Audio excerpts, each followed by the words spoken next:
Shoplifting, maybe not legal, but morally correct. I'm going to share in the show notes something from the Anarchist Library. Yes. It's called Why I Love Shoplifting. Fuck yeah. And I'm going to read a little quote from it. Shoplifting says no to all the objectionable features that have come to characterize the modern corporation. It is an expression of discontent with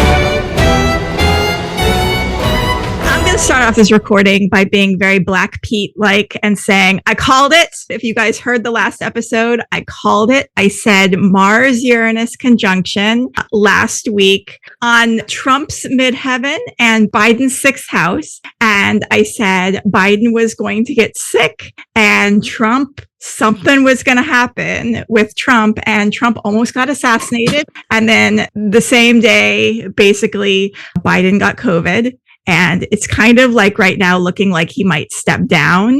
What are you guys thinking? I have been hearing this too. I've been hearing, I don't know what the evidence is, but hearing that he's more receptive to the possibility of stepping down. I know in public he's still saying, I am in this race, but it makes sense to me that probably the worst thing he can do on a public facing front is we'll see. Yeah. I think that would just undermine everybody's confidence one way or the other. So it makes sense to me that maybe in public he's still like, I'm in, but behind closed doors he might be working on an exit strategy. And then the issue though is if Biden steps down, all the money that he's earned from donors does not immediately get transferred to whoever takes his place. There's going to have to be a thing. I don't know how it works, honestly. It's going to be a little bit messy, just a tiny bit. There's no route forward from here that isn't a mess. Tessa, you're making a lot of faces. I need to know what planet is responsible for this absolute fucking shit show, man. The Mars-Uranus conjunction. I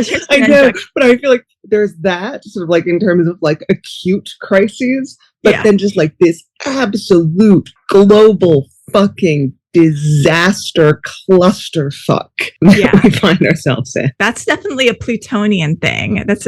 We've completed this Pluto cycle that began when the United States ratified its constitution. And so this goes all the way back to like, give me 2 seconds, 1788. Okay, so we're going through this Pluto cycle that began in the 1780s, and Pluto's going to retrograde, going to wrap up some stuff that happened in 1776, and then going to re-hit the part where the U.S. Constitution got ratified in 1788. And we're basically everything that happened in the last 248 years, we are being like, was that a good idea? And hopefully we come to the conclusion that no, it wasn't. America was not a good idea. We should take it back. Yeah. But it's really cool. Also, one, the whole global shutdown that happened with technology, like Y2K happening 24 years late, that was fun. In like a chaotic sort of way. Everyone's going to be like, Harley, you're evil. But like in a chaotic sort of way, I'm like, I love it. When that happened, my partner was telling me about it. And he was like, yeah, there's some computer update bug or something happened. I think it has to do with Counter-Strike. I think there was like this update to like the video game Counter-Strike or something. No. Like, what? And then we looked into it. It's like, oh no, CrowdStrike. Okay, not Counter-Strike. But it's nice to know that we can shut down the whole economy with a single computer bug. Love to hear that. And we are also recording on Parable of the Sower Day. We have read Octavia Butler's post-apocalyptic dystopian novel, Parable of the Sower, takes place on July 20th, 2024. And we are recording this episode on July 20th, 2024. And I think that's so very cool, fitting. because we're talking about what we can do to defeat fascism as the fandom. We've accomplished so much with this in this fandom with collective action and organizing, getting people together to put up billboards and things like that. What can we as a fandom do to defeat fascism, which is very real and happening and going to get worse and worse and worse as the months progress, and certainly astrologically into 2025. That's what the astrology says. But before we get into that, let's do our regular thing where we talk about what's the most gay pirate thing that's happened to you this week. Tessa, go. I was going to hang out with a couple of friends of mine. So I had walked over to their place. It's a heat wave. It's fucking boiling here. It was I think 35 degrees today. I don't know what that is in American, and I refuse to learn. So I had walked over there, and I got to their place, and my friend comes to the door, and she's like, okay, don't look down to the right. So I immediately looked down to the right, and it turns out, so there were a couple of baby magpies that had like literally just come out of the nest that day. When they are first like out of the nest, they can't fly, and they spend like probably a couple of weeks on the ground because sort of like they don't have their tail feathers yet. They don't have sort of like any of the stuff that they need to fly. So they're just these weird little ugly balls of magpie that I love so much. They're so cute. She was concerned because like apparently so her roommate got chased earlier that day for looking at the babies. I do have an established relationship with the magpies in this community. They know me. They're my friends. I parked my bike on their front porch. So it's just like up a few steps and like locked to the slats of the fence there. And so we're hanging out and we decide we're going to go out and smoke a joint in the park. And we come out the front door and my friend says, oh my God, it's on the bike. And let me tell you, it took me a few minutes to realize what she was saying. This baby magpie had hopped all the way up the steps and hopped up onto the spoke of my bike. Oh, they're so small and so delicate that we like didn't want to hurt it. And we were worried that like, cause, you know, if you're sort of like putting your hand over top of it and it's struggling, it might like break a bone or something. Or yeah. Like, oh God. And at first I sort of like take sort of like a piece of newspaper and I'm like trying to shoo this baby magpie off the spoke and into this box. The thing is, he has his little claws locked in the spoke of my bike. She just manages to like get him to like let his little feet go, and he ends up in the box. And I'm immediately like, oh shit, because now I've got a shoebox with a baby magpie in it, and he's not happy. And so he starts flapping his little wings, and I'm like, oh fuck.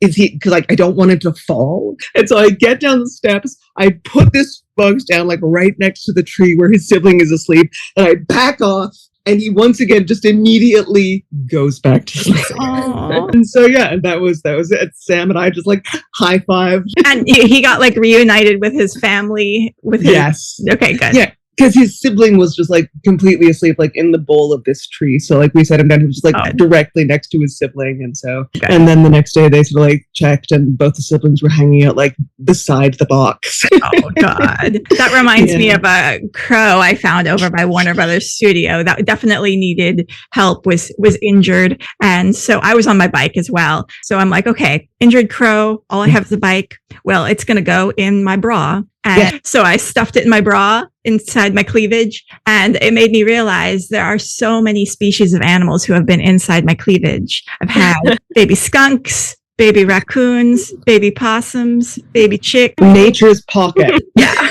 Chloe, what's your gay pirate story? Mine is a lot more of an adventure of the mind. Bear with me. Several months ago, I read a book called Being Animal, and I really enjoyed it. And it was about kind of our relationship as humans to the animal world, but less literally and more kind of how we conceptualize our relationship to animals, and like how, especially sort of post-Enlightenment Western society, we tend to have narratives around like overcoming animal instincts and being sort of more, you know, higher order thinking, blah, blah, blah. And also how language around animals tends to be used, well, speaking of the Fighting Fascism episode, to, you know, denigrate certain groups of people by making comparisons to animals. And so the book was really about kind of challenging our broad social narratives around like humans versus animals. And obviously by animals, I mean non-human animals. But I really enjoyed that book, and that had been kind of percolating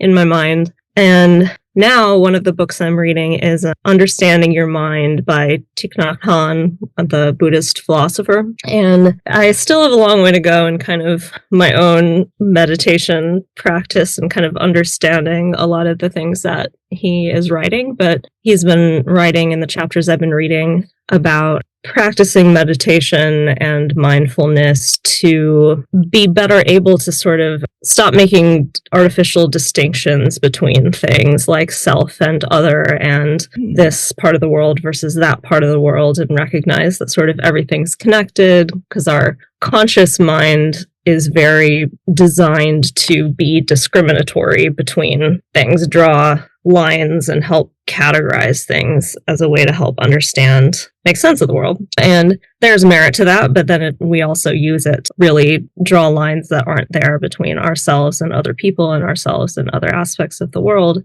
And part of this practice of meditation is really recognizing the reality for what it is with all of this interconnectedness. And in reading that last night, actually, I was starting to go down this rabbit hole that I want to keep exploring in my mind. I was thinking, I wonder to what extent this kind of meditation practice and this Buddhist philosophy is practicing thinking more like an animal thinks, and not this sort of conscious, discriminatory, this versus that type thinking, and being more present in the moment, thinking less about distinctions between birth and death, and being more, seeing more how everything is connected. It's like, I wonder if this is kind of what our language about consciousness and animals might call sort of becoming less conscious, but in a way that is more aligned with reality and better allows us to connect with all things. So I really want to continue thinking down that road and see. But as I was thinking about it, I was like, if there is something to this, I wonder if this is what Buttons was going for. If this is the consciousness that Buttons is trying to achieve by turning into a seagull, and that the limit of how he could love the sea with his human consciousness had to do with these lines that we draw between ourselves and other things. And if by entering the consciousness of an animal, of a seagull, he can truly be one with the sea. And if this is what Buttons is all about. Wow. Yeah. At first, I wasn't sure where you were going with the story. I know. Okay. That sounds like, I know you got to bear with me here, but like, I think this is, I feel like I really want to talk to Buttons now.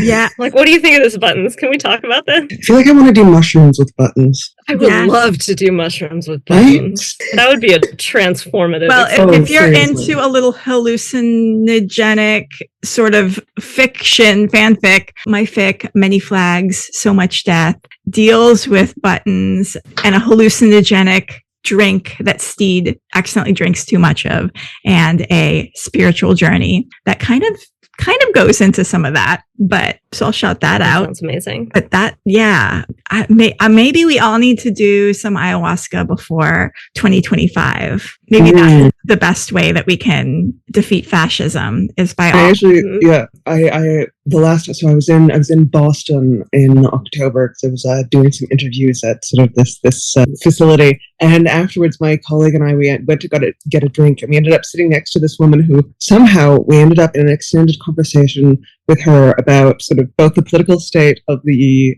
United States and ayahuasca, which she recommended, but she recommended it for sort of like very much as not a fun experience, but as an experience that has the potential to reveal to you the places where you are stuck, and an experience where you often sort of come to realize, okay, this moment in my life, this experience that I had, I'm still there. I'm still trapped in that, and I have to kind of let that go. And so, I'm very, very interested in trying some ayahuasca, actually. As am I. Fascinating, because that's a big thing that astrology says. If we keep on repeating the same cycles over and over again, and I wonder if ayahuasca can speed up that. I mean, I think astrology, being aware of it, helps speed that up, but also like, baby, that experience. Now I want to drink ayahuasca. I was scared for a long time of like,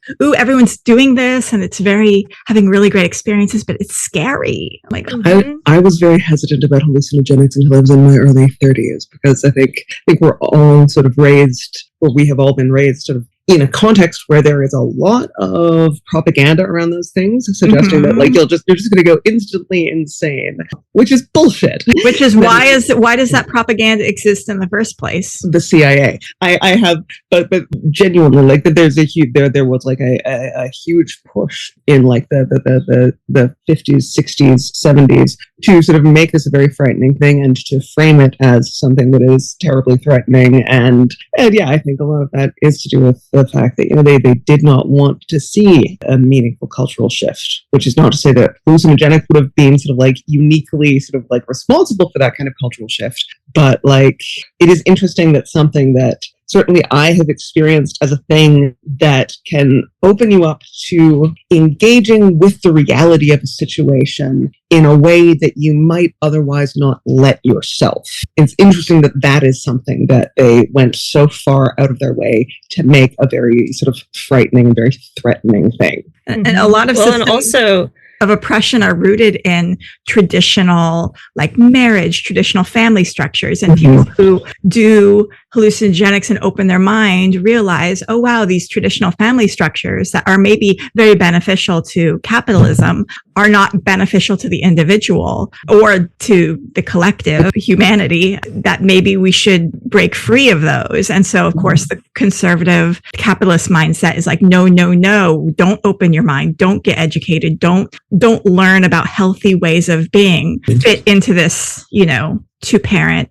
2 children, you know, nuclear family union that is the most beneficial to Cargill. Yeah, and you know, since this is the Fighting Fascism episode, I do think with a lot of hallucinogenic experiences, a pretty common theme that people talk about is increased sense of empathy and spiritual awakening and connection between things. And a lot of oppressive regimes really rely on dividing people and making people feel under threat from others. That is very much a method of control. So they wouldn't want people seeing through that either. And genocide is an important tactic of that system, and we will not tolerate genocide if we have empathy. Okay, so let's get into the main crux of the thing. What fascism is happening right now? What are you guys seeing? What are the terrible things? Let's describe the problem first. So, I mean, I think we've seen for a number of years globally the rise of this kind of like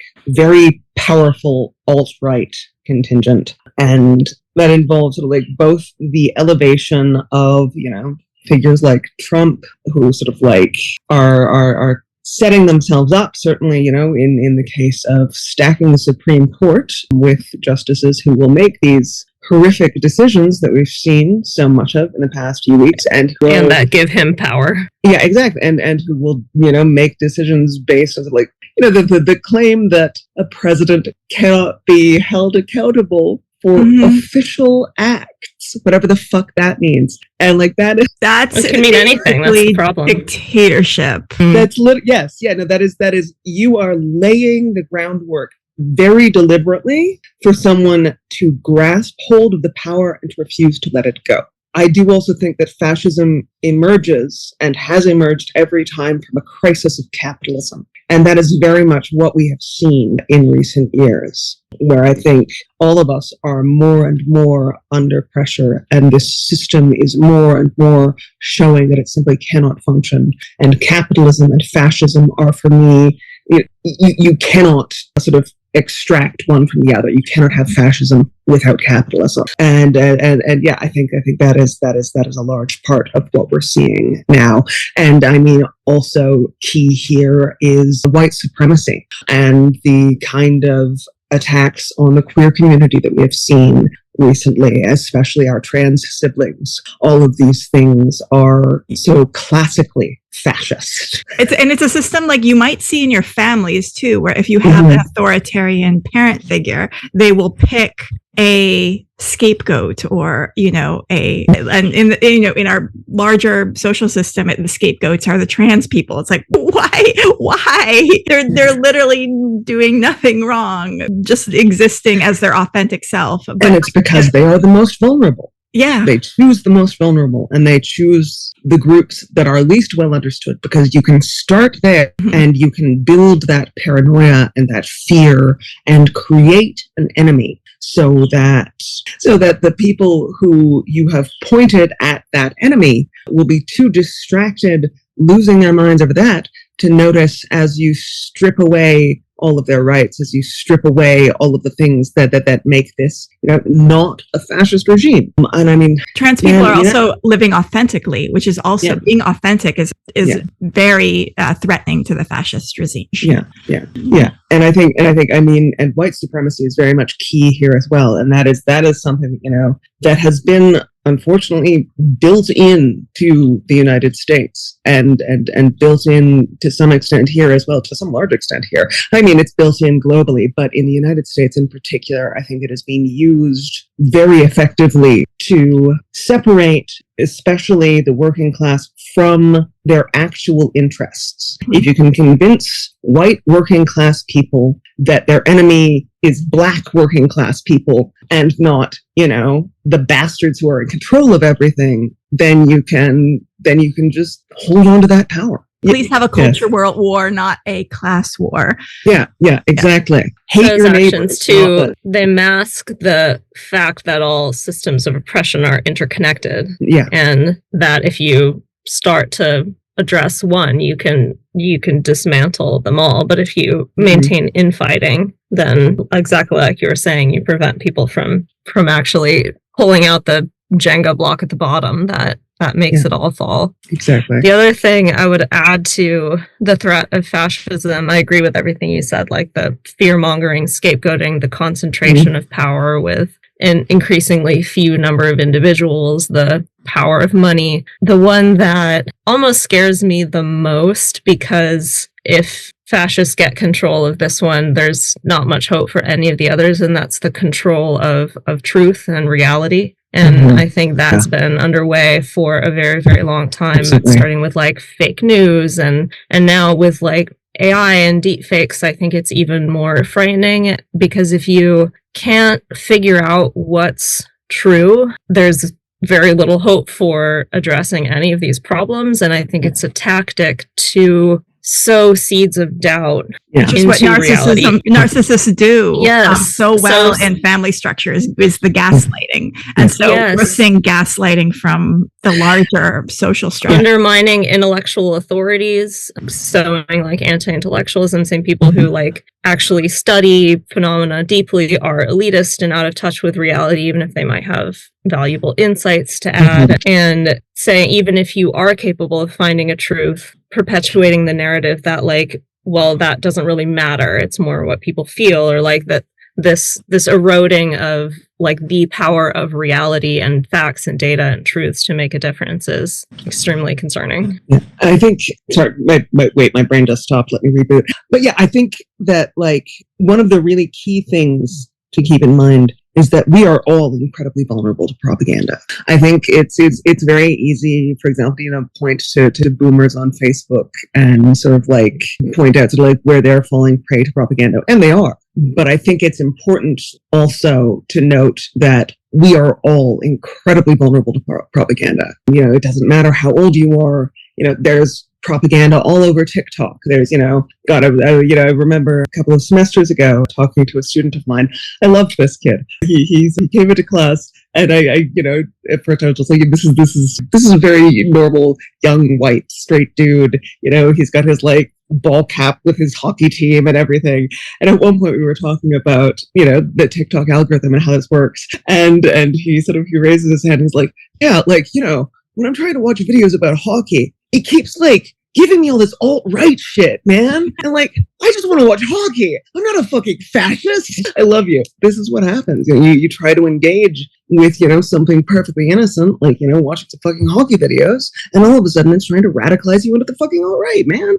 I want to connect this to Our Flag Means Death, yes, too. But there are microcosms of this too, with the cancellation of like this sort of behind the scenes power manipulations that are supposedly like, oh, business, and then bullshit reasons why this decision was made to cancel the show. The numbers aren't there. Oh, we're worried about violence in the advertising, like all the other bullshit. And this kind of attempt to control the narrative, but really it's just money and power and targeting the vulnerable first. And the creation of a kind of monoculture. The creation of a kind of monoculture where you are more and more limited as to the kind of media that you can create and the kind of media that will be supported and will succeed. And it turns out that that's all going to be sort of, the next dozen Marvel movies and whatever it's also other reality drivel that allows lots of advertising opportunities. Yes. And free entertainment that spin-offs. is manipulation of yes. Yeah.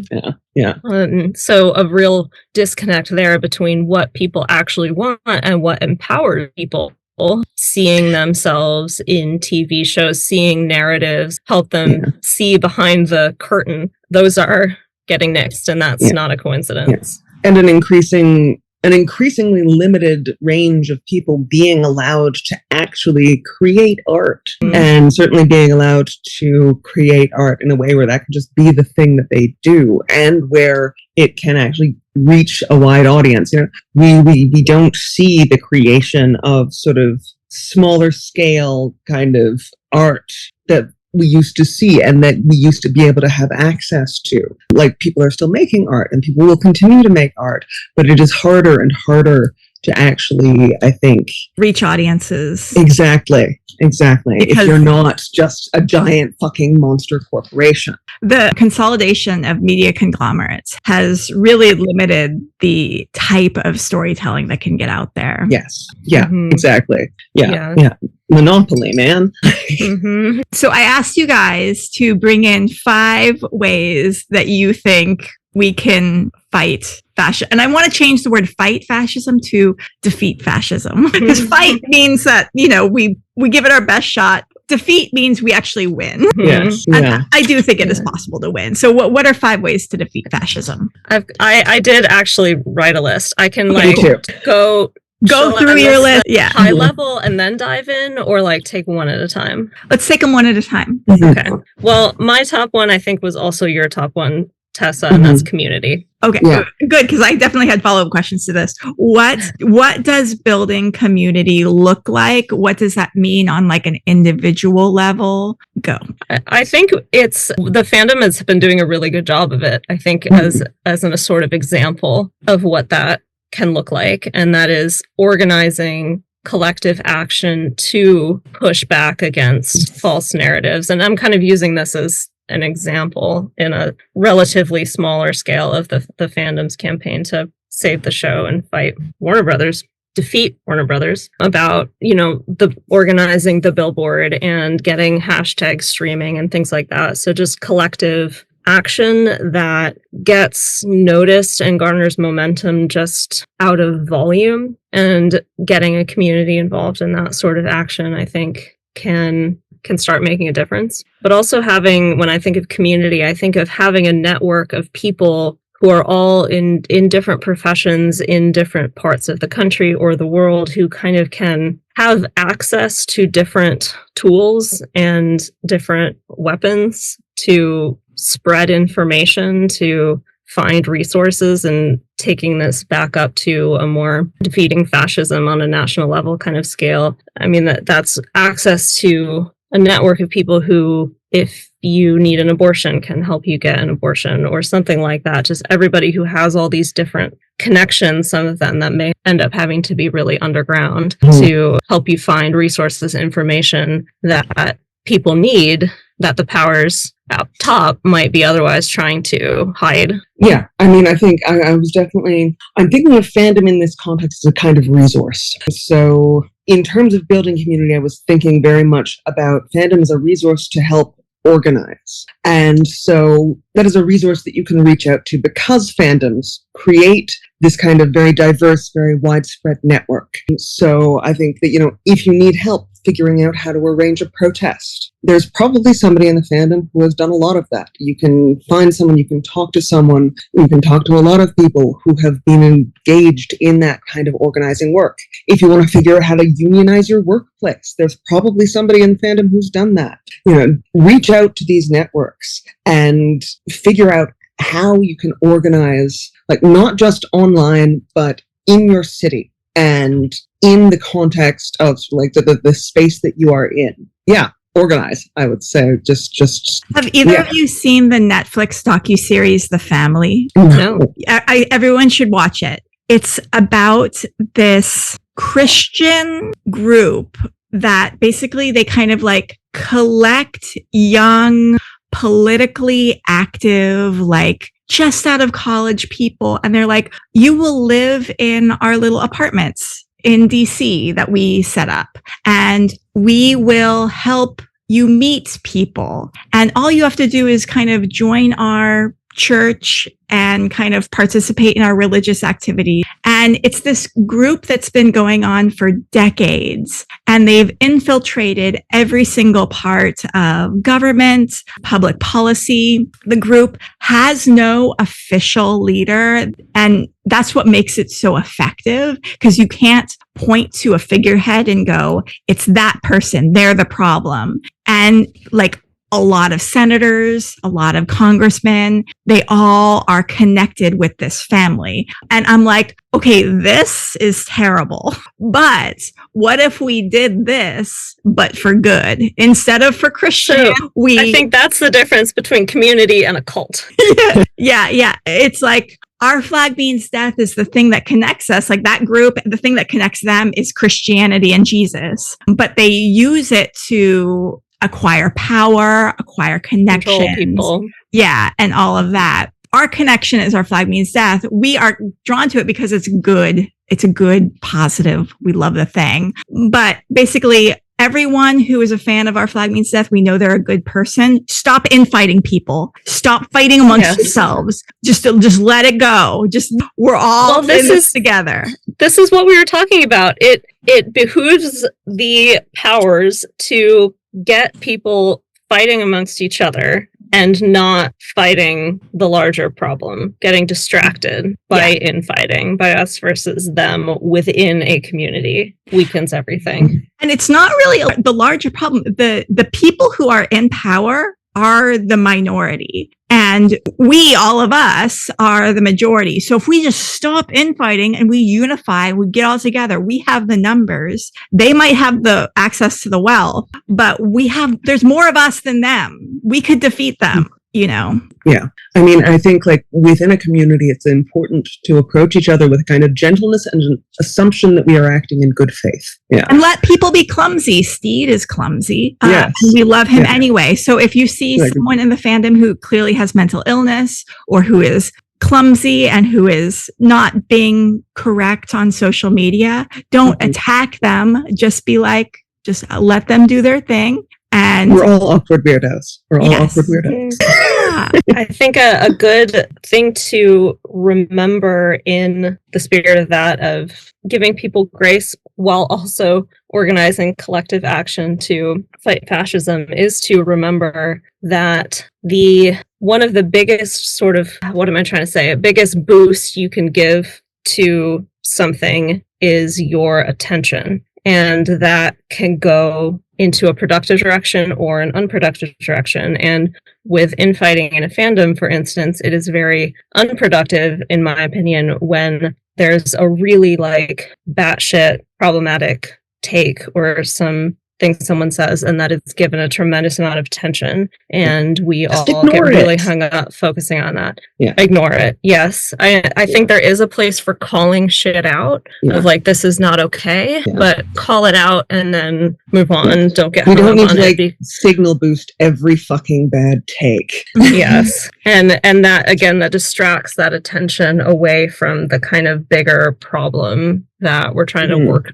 towards solving, and the joy of what we're trying to do and the momentum we're trying to garner. So I think this is actually on my list as well. It's all interconnected. So we've already at least indirectly talked about everything on my list. But one of the things is being very discriminating with your attention and wrestling back control of your attention. And I think that's something that weakens these sort of grassroots community movements as well. This dividing and distraction of attention. Social media very much weakens attention, and it makes it harder for us to read long form complex articles, to think more critically about things, because we are sort of more drawn towards that kind of next dopamine hit of information. And I've very much noticed this in myself, a weakening of my own attention span that undermines my ability to engage critically with information that I need to engage with. And that's been something I am really trying to work on. And so I think it's in fascism's interest to have people distracted by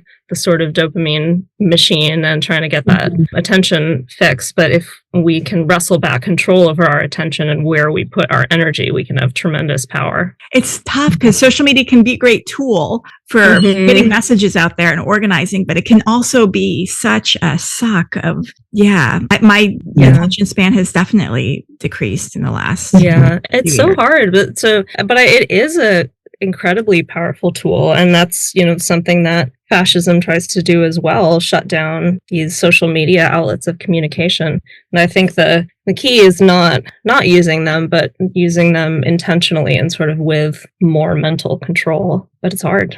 And I know you have to go soon, so I'll let you go through your list. I can stay probably till quarter after. Okay, we'll try and be snappy and quick. What's third on your list? Comedy. Yay! I think comedy. Yes, and this is like a Charlie Chaplin Hitler kind of thing too. Comedy weakens power when used really effectively, and comedy can help take control of a narrative that maybe you might have an oppressive regime that's trying to perpetuate one narrative, and comedy can take it and say look how fucking ridiculous this is. We've talked about this in the group chat, but the movie The Death of Stalin is an incredible example of that. You should watch it if you haven't.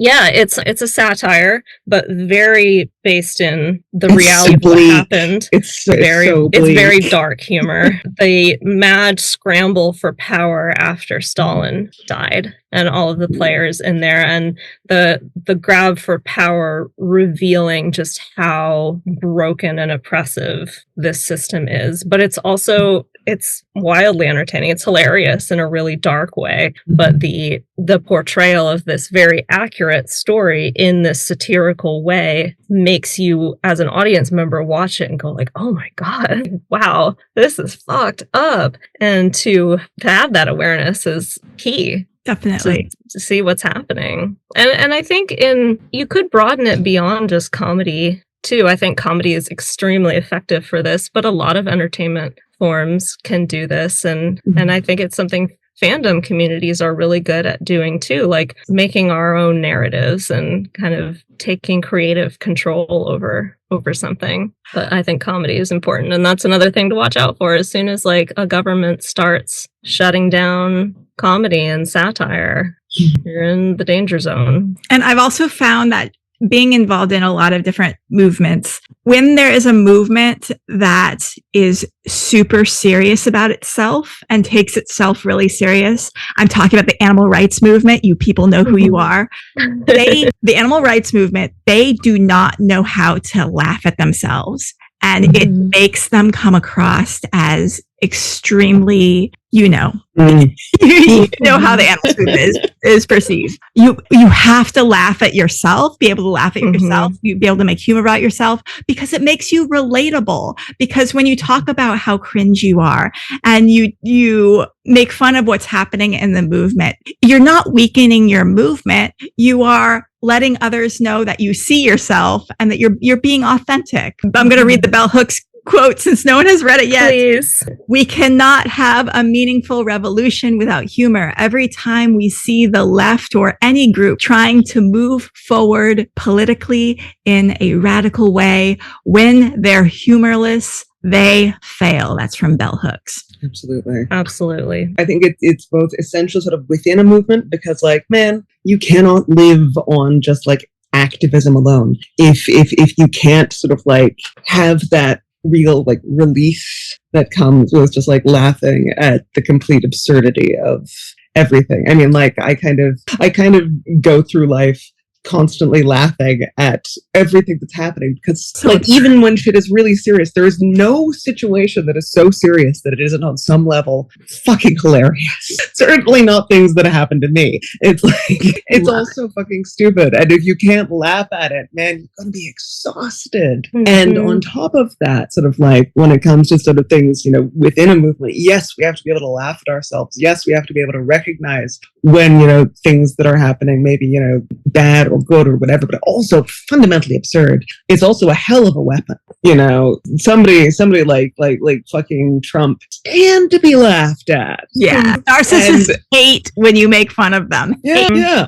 And they're just and that makes it even better because my God, what an absurd, pathetic little man. Yep. And it's a fantastic weapon, and we need to be using all of the weapons at our disposal.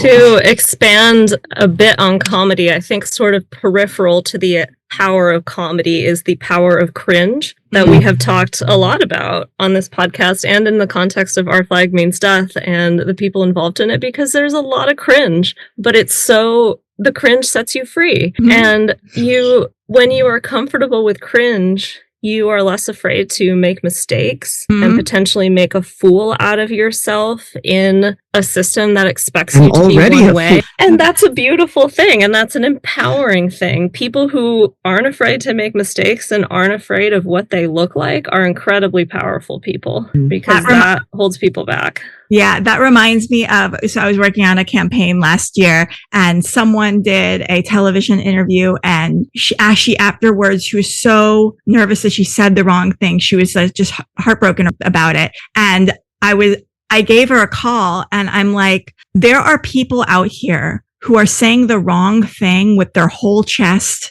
going out there on social media and TikTok. You flubbed it a little bit. You maybe didn't say the exact perfect thing, but your overall energy and that you've been out here every single day working on this thing, that's what's important. So don't worry about saying a little thing wrong or, you know, that you're going to ruin the whole campaign because you didn't quite get it right. We're up against people who are saying the wrong thing loudly and repeatedly. So anyway, I think this is another key, I think, within a movement, because there are always going to be people who don't have like the exact language. There are always going to be people who misspeak or who are sort of coming from a context where, you know, they don't have all of the education on like the exact right current way to say something. And this is one of the spaces where we really do need to be generous with each other. Exactly. Like, you know, there's a tension, I think, because, you know, we can talk about the fact that like intention is not effect and effect does matter, but intention matters too. And when we have somebody who sort of like is genuinely trying and who is maybe sort of not using the exact right words, man, for me at least, the fact that they're fucking trying matters a hell of a lot more than the fact that they don't have the perfect words. Perfect. Exactly. Yeah. Well done. What are we on for you, Chloe? Number 5 or number 4? I have sort of lost track, but I think I have 2 more, but we've kind of already hit on them. One is sort of a subset of community, and that's a lot more direct interpersonal interaction. I think supports community, but also helps break down assumptions about others, exposes you to more types of people. And I think that the internet is really powerful for connecting with people we might not otherwise be able to connect with because they're on the other side of the world, or we're just like our social paths wouldn't cross otherwise. But as much as possible, it is still important, I think, to balance that within what's reasonable and an individual's life to really interface with people directly. And I think that builds empathy as well, which is another really important tool. Comedy, cringe, and empathy are powerful people. And the last thing I think about that I put on my list is also related to community and having this network of people who might have connections to information or resources, like you were saying, Tessa, about someone who maybe is really good at union organizing. And so I think another important thing to think about is what you as an individual might be able to offer that community, or what role you can play. And I think about that with the sort of caveat of like, your worth is not dependent on the value that you offer. And sometimes it is just being another number in this collective. Yeah, everyone has skills that they can lend. Like, you might be a writer, you might be a graphic designer, you might be really good at organizing, really good at spreadsheets, data, statistics, analysis, and stuff. Mm-hmm. But also, if you can just be a body that shows up at the protests, that is huge too. Yeah. Every Wednesday, my local Burbank for Palestine group has a little demonstration outside of Adam Schiff's office. And it really does make a difference when there's a big group of people just standing there with signs. And yeah. And when we're trying to, in the fandom, when we're trying to get something like Fire David Zaslav or Don't Stream on Max trending, every one tweet that includes that hashtag helps get that trending. So nobody has nothing to offer in these efforts. Cool. Great list. Is that your list? That's my list. Yay! Tessa, what is your list of 5 things? Okay. I'm just gonna go through these really quickly because a lot of them we've sort of like covered to some extent already. I mean, first, obviously, was organize. Reach out to other people in the fandom to help you figure out how to do that, to help you figure out how to set up the protest, to help you figure out how to get a union started. Use those resources that are available to you because you have this incredibly widespread network. Talk to people. Talk to people about what's happening in the world. Talk to people about what's happening in your community. Talk to people about, the fact that, the global rise of fascism is real, about the fact that this is happening, that it's frightening. Spread that awareness. Again, because we have this incredibly diverse and widespread network within the fandom, we have such a platform to spread that awareness and to spread that engagement. And, just as we were just saying, get out there, go to the protest. And this obviously, depends on sort of your capacity and, what you can do. But insofar as you are able to do that, go to the protest, go to the union meeting, get involved on the ground as well as online. If you're living in a big city in the States, there might be sort of other people within the fandom who, if you don't have anybody to go to the protest with, maybe there's somebody who will be like, yeah, let's go, let's get out there and represent for the fandom and just, for our community. Push back when you see the beginnings of fascist radicalization in friends and family members. I have a friend who I love who has been being sucked into the alt-right for the past couple of years, and it's scary as hell. But I am at this point, I think, the only person in our original friend group who still talks to him. And I will, when I am in the same city as him, I will sit with him and I will talk for 4 hours or 5 hours, just sort of like trying to talk him through this stuff. I don't know if it's ever going to work. That can make a difference. I was just listening to a podcast episode with white supremacist, and having someone talk him through his reasoning changed him. So this is exactly it. It's like, I don't know if this is ever going to work. I don't know if I'm ever going to pull him out of it, but I do know that if he has doubts, when he has sort of moments of like, oh shit, maybe this isn't right, I will still be a person who he knows he can reach out to. So that helps to combat the kind of isolation that can further entrench that kind of radicalization. And again, that's something that, it depends on your comfort. It depends on your safety. This is, he's not a person who I am ever scared of or, who I ever feel threatened by. It's just me sitting with him being like, listen to me, you big gay idiot. They'll fucking kill you. Oh, and he's gay too. What are you doing? Artist. What is he doing? Oh God. But, and this is sort of, I think he sort of got sucked in starting sort of with the kind of anti-vax bullshit, which I think is an entry point, unfortunately, for a lot of people. Yeah. The spiritual community kind of like got into the anti-vax and then in, like the alt-right, like sucked in the tarot readers and the, it's fucking wild, but there's a real pipeline there. And so push back where you can and have those conversations. And, you don't have to do that every time, and you don't have to do that with every person. But if there's somebody you love and you see this happening to them, and you have the energy and you have the capacity to talk to them, do it. Be that lifeline so that there's something for them to grab if they ever sort of actually surface. And I mean, the fifth one is not so much sort of an action as it is just do it now. Don't wait. The longer we wait, the more entrenched this shit becomes. It's already so entrenched, and it's already really fucking frightening. And we need to be fighting back now. Yeah, we're pirates. Don't fucking leave your comrades hanging. Get out there, fuck the man, fight authority. Yep, take to the high seas. Yeah, no, exactly. Come on, let's do this. And that's it for me on that. Yeah, my list includes a few not quite legal things, but I'm putting them there anyway. So we're pirates. We're pirates. This is what we're doing. What we do. So boycott, perfectly legal. General strike, perfectly legal. Shoplifting, maybe not legal, but morally correct. I'm going to share in the show notes something from the Anarchist Library. Yes. It's called "Why I Love Shoplifting." Fuck yeah. And I'm going to read a little quote from it.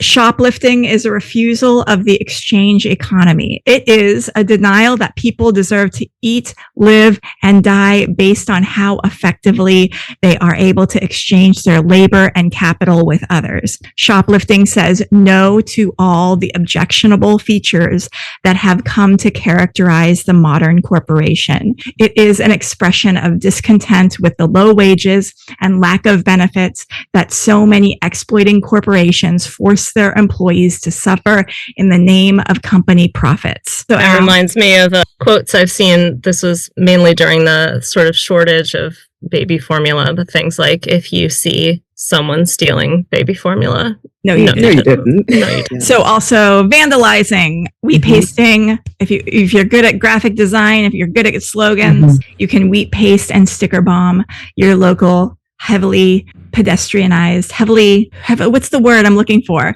Pedestrian areas of your local metropolitan area that has a lot of upscale foot traffic, because those people are probably not seeing your tweets and your Instagram posts, but you can get them at the intersections of crosswalks with your message. And trespass, investigate if you are into that sort of thing with your drone cameras, and reveal and expose the terrible things that are happening in various factories and agricultural places. Disrupt, protest, boycott, general strike, rent strike. Get your tenants together, do a rent strike. Yes. Yeah. I mean, I think, man, a general strike. Fucking loved. Please. 7 days of a general strike, we could change everything. Yeah, for real. Seriously. And boycotts work. Like there was hell yes. There was like a recent thing, like McDonald's lost $7 billion in something amount of time because of we can do this. So Tessa, do you have any media books that you think we should check out? I always recommend David Harvey, again, sort of like for sort of just an understanding of neoliberalism, which I think is just inextricably connected to the rise of fascism. So yeah, definitely Harvey. If you're interested in the sort of the kind of wellness to alt-right pipeline, the podcast Maintenance Phase has an episode called exactly that. It's the wellness to alt-right pipeline. I highly recommend. I mean, I recommend that entire podcast, but it's a really good entry point for sort of understanding how that kind of radicalization happens and how you can go from sort of like, I don't know, a general interest in health and yoga and whatever to suddenly conspiracy theories and fucking QAnon bullshit and all of it. Yeah, so I highly recommend that. Absolutely, Timothy Snyder. I said I was going to bring up Timothy Snyder, and I have to. He is a 20th century historian who is an expert on the rise of fascism in Europe in the 20th century in lots of contexts. Anything he writes, any interviews he's done, watch, but a key resource is his book, 20 lessons from the 20th century. It's short, it's fast. It is basically what we have just been talking about. It is a list of 20 things that are common features that he has identified from his study of the history of fascist movements in the 20th century and lessons from those about what to do, how to recognize what's happening, how to fight back. You can read it in an hour. It's required reading for any of this. So please read that and anything else by Timothy Snyder. I do also have a fan fiction recommendation. Yes, good. Yes, drop it. I'm so excited. Yes. I was wondering if we did any fan fiction recommendations, but I do have one. Like this is sort of like it's loosely connected, but it's political. It's called "Push My Buttons, Get Me Started" by Wishing on a Lightning Bolt, and it is about Izzy is a chief political strategist for the Green Party, and Steed is sort of a strategist for Labour. And they're like on sort of a morning sort of political talk show together, and it's got everything. It's got Olu as a talk show host. Wow! It's got Nigel Badminton as this asshole fucking Tory strategist. Oh wow! It's got Steed and Izzy just like fighting, and Izzy being like, "I hate this motherfucker," and Steed being like, "I'm hitting on you." I love that. It's so great. It's so great. And it's like, so it's Steed kind of being very into Izzy and Izzy being very Izzy about it. And I love that. Sort of ending up on a date anyway. And it's great. It's actually, there's a second part to it. So it's part of this 2-part series called Heartbreak Feels So Good. And it's great. So they're both just sort of in politics, and Izzy is very much like the sort of old guard kind of political socialist, and sort of very, very, engaged and tough and angry. And I love it. I love that. Yes. Yeah, cool. That was my first thought when we were talking about it last night. I was like, wait, Izzy's a political strategist. Awesome. I love that. I'm going to check that out. Anything else? Oh, God, not that comes to mind right now. My brain is fried, man. So I'm going to drop in the show notes this essay on why I love shoplifting on the anarchistlibrary.org. Hell yes. Also, Parable of the Sower by Octavia Butler. People's History of the United States by Howard Zinn. And also, I think cults and America, if you want to understand America, you have to understand cults, because America is a cult. And so I listen to a lot of cult podcasts. I really like the Trust Me podcast because it is hosted by people who were in a cult, and they're interviewing other people about cults.